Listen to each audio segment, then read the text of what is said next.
Pessoal, já começo contando para vocês que o presidente Lula escolheu o ex-deputado do Republicanos para ocupar a nova diretoria da Companhia de Desenvolvimento dos Vales do São Francisco e do Parnaíba. Quero conversar então com o André Anelli, que já vai atualizar essas informações para a gente. André Anelli, Codevasf aí na mira, VASF na mira, seria mais um aceno do presidente Lula para esse centrão que ele tanto quer incluir em seu governo?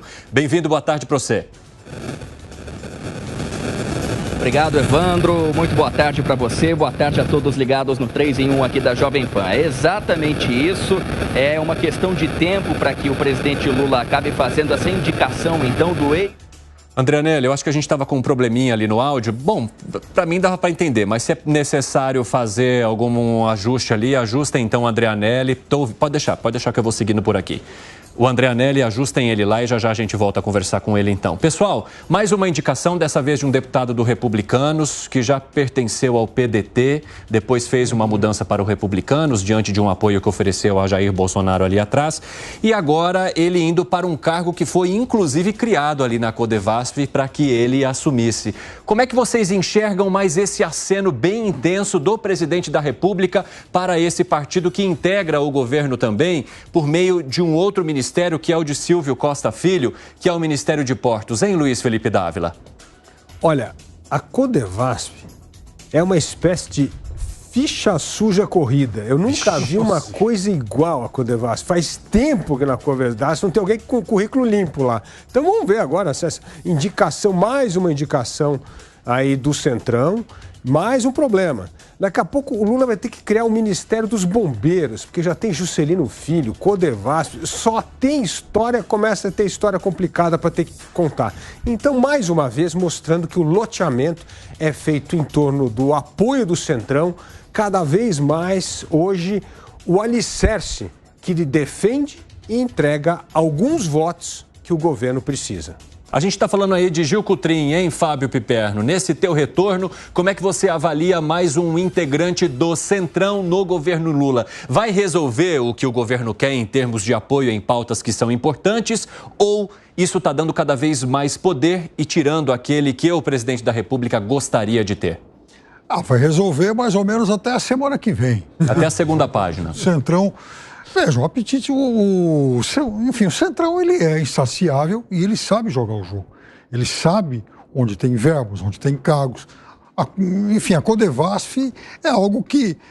e eu estou muito à vontade para falar, porque ano passado eu criticava demais, Sim. Porque eram muitos os convênios que passavam por lá e muitos dos convênios que, inclusive, eles eram suspensos aí pelos órgãos aí de fiscalização do próprio governo. Aqui no Brasil a gente tem algo muito exótico, que a gente tem órgãos de fiscalização de um governo que ele passa a maior parte do tempo barrando e suspendendo convênios feitos por órgãos do mesmo, outros órgãos do mesmo governo, e isso não muda. Até porque a Codevasf, por exemplo, ela tem como vocação atender esse tipo de pleito que os políticos fazem.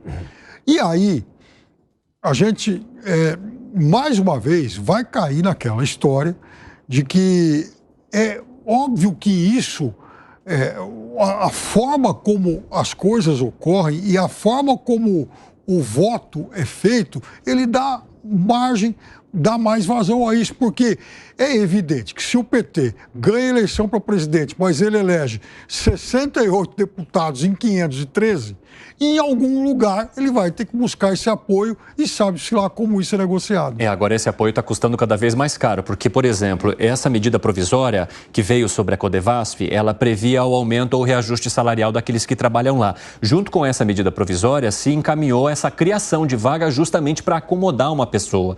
E isso é muito preocupante, que é criar cada vez mais vagas, talvez não necessárias, em órgãos do governo federal, justamente por um motivo de acomodação. Alan Gani. Veja que essa sangria do Centrão, ela não para, né? Primeiro basta liberar as emendas, depois as emendas contingenciadas pelo STF, que eram as antigas RP9, e aí começam a soltar, agora vai acabar toda essa sanha aí do Centrão e vai aprovar, não para. Aí não, queremos ministérios, aí dão ministérios para o Centrão.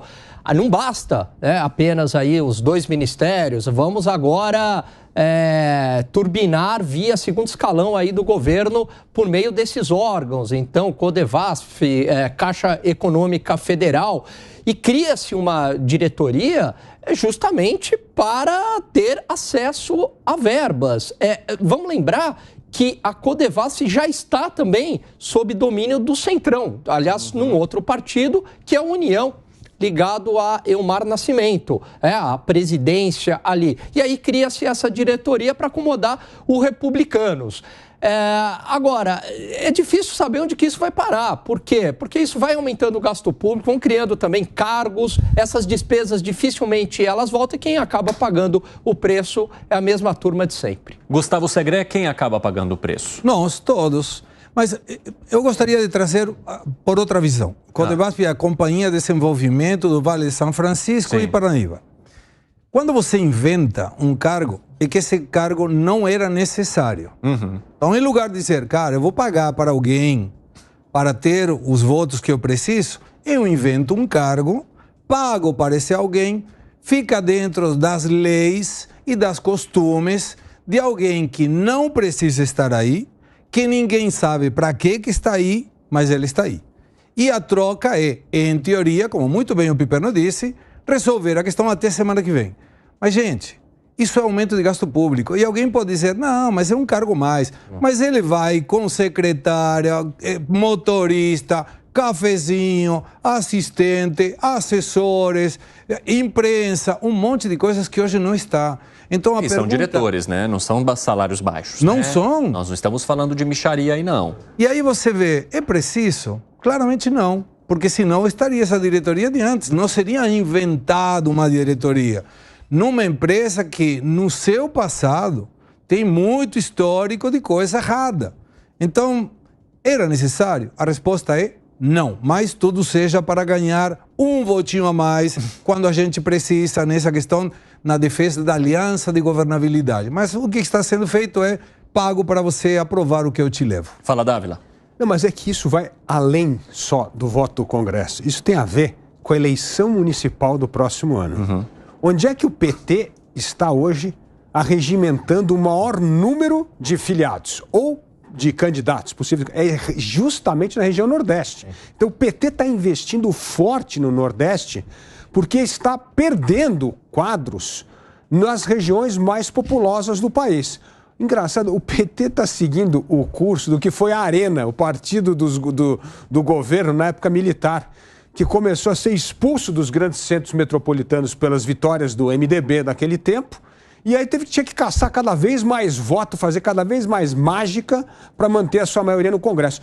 Está acontecendo a mesma coisa agora com o PT. O PT está perdendo voto nos grandes colégios eleitorais, mas ganha mais números de filiados nessas regiões. Então a Codevasf também é um ponto importante para aglutinar esses apoios para a eleição municipal de 2024. E em torno dessa aglutinação que o Dávila mencionou, hein, Fábio Piperno, vale a pena dar uma sangrada ali no gasto público? Veja, o problema mais sério de um órgão como é a Codevasf não é que alguém vai ser alocado, vai ocupar um cargo a mais, um cargo a menos e tal, até porque a maior parte dessas pessoas que vão ser deslocadas para trabalharem lá, elas já são, de alguma forma, servidoras de algum outro órgão do governo. A questão não é essa. Eu acho que o mais grave são as práticas ruins. Essa empresa, ela é, por definição, um antro de coisas esquisitas. Ela sempre foi assim. Sim. E não começou agora, e não começou um ano atrás ou 2 anos atrás. Parece que ela foi inventada para isso. Agora, o Dávila toca num tema curioso que a gente acabou, de certa forma, uma vez, até comentando aqui de forma um pouco marginal, que é o fato de que o PT ele vai sendo expulso dos grandes centros pelo PSOL. O PSOL ele já atropelou o PT do Rio de Janeiro, E ele está fazendo a mesma coisa aqui na cidade de São Paulo. Então, veja, estamos falando das duas principais metrópoles do país, nas quais o PT acaba se tornando uma legenda periférica. Não é mais a legenda protagonista à esquerda. Então, ele está perdendo, sim, espaço nesses grandes centros, perde esse eleitor mais à esquerda e vai buscar compensar de alguma forma lá nos grotões. E não é um eleitor ideológico, é um eleitor que vai atender a outro tipo de estímulo. Você concorda com o Piperno nesse sentido, Gani? Concordo sim. Até porque o PSOL ele representa muito essa nova esquerda, New Left, esquerda progressista, encarna muito bem algumas pautas identitárias, ideologia de gênero, questões também sobre aborto, legalização de drogas, etc. E isso acaba sempre atraindo mais a juventude. O PT, tradicionalmente, representa mais aquela esquerda mais sindical, ligada também tanto aos movimentos sindicais na cidade, mas também ao MST no campo, uma esquerda de uma origem mais marxista e menos progressista. E aí eu concordo com o Piperno, sim, o PSOL vem representando essa nova esquerda muito semelhante ao que é a esquerda nos Estados Unidos, e o PT vai lá para esses guetos aí no Nordeste. Agora, antes de passar para o Segre, eu quero te fazer uma pergunta, Piperno, porque o que me chama a atenção é que você justifica que esses cargos criados, essas novas diretorias, elas não vão fazer muita diferença ali na movimentação do dinheiro público, porque muitas pessoas também são movimentadas, são transferidas de um lugar para o outro para que esses cargos sejam montados. Mas a gente está falando disso desde o começo do ano. É um cargo aqui, no mês seguinte tem outro cargo ali, na semana seguinte tem outro cargo ali. De grão em grão a galinha vai enchendo o papo e o dinheiro público vai se esvaindo, você não acha? Claro, de grão em grão é óbvio que o gasto aumenta um pouquinho, mas o mais sério em relação a isso é exatamente a forma como o dinheiro é mal alocado. Porque o grande gasto que esses órgãos, que essas empresas, que esses departamentos eles acabam gerando, isso está relacionado à malversação do dinheiro, coisa que se criticava um ano, dois atrás.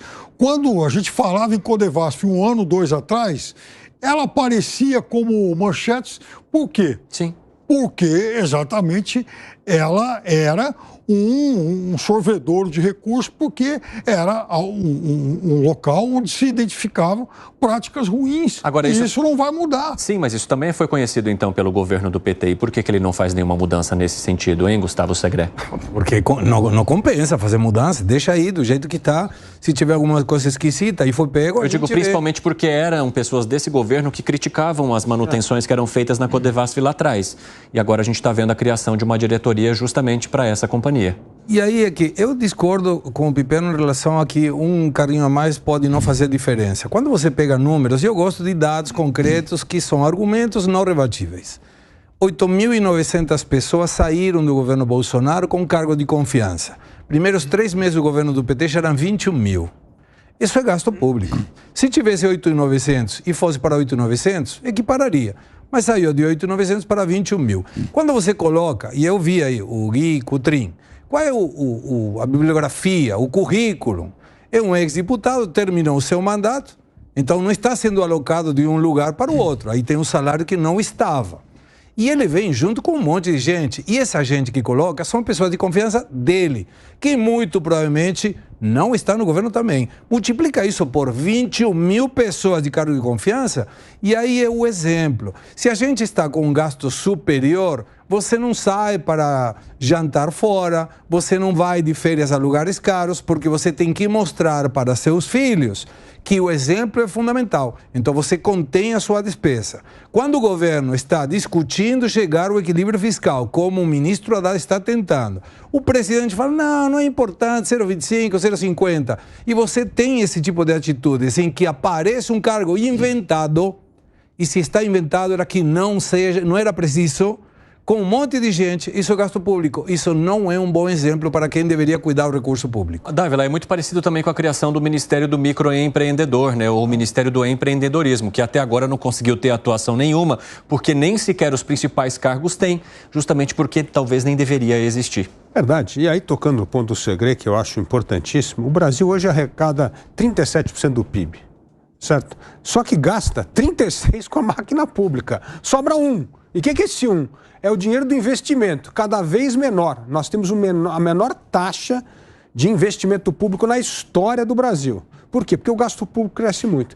E aí, sabe o que acontece? O Brasil fica refém do investimento externo.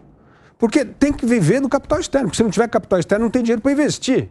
Então aí você vai ter estrada esburacada, hospital sem remédio, infraestrutura precária em portos e aeroportos, é tudo isso que acontece no Brasil. Então, veja só como esse impacto da arrecadação, que é a maior entre os países emergentes, para financiar o estado mais caro dos emergentes, para sobrar 1% do PIB como investimento público e fazer o Brasil continuar dependendo do investimento externo para poder sobreviver e fazer a economia girar. Perfeito. Isso é a receita do desastre.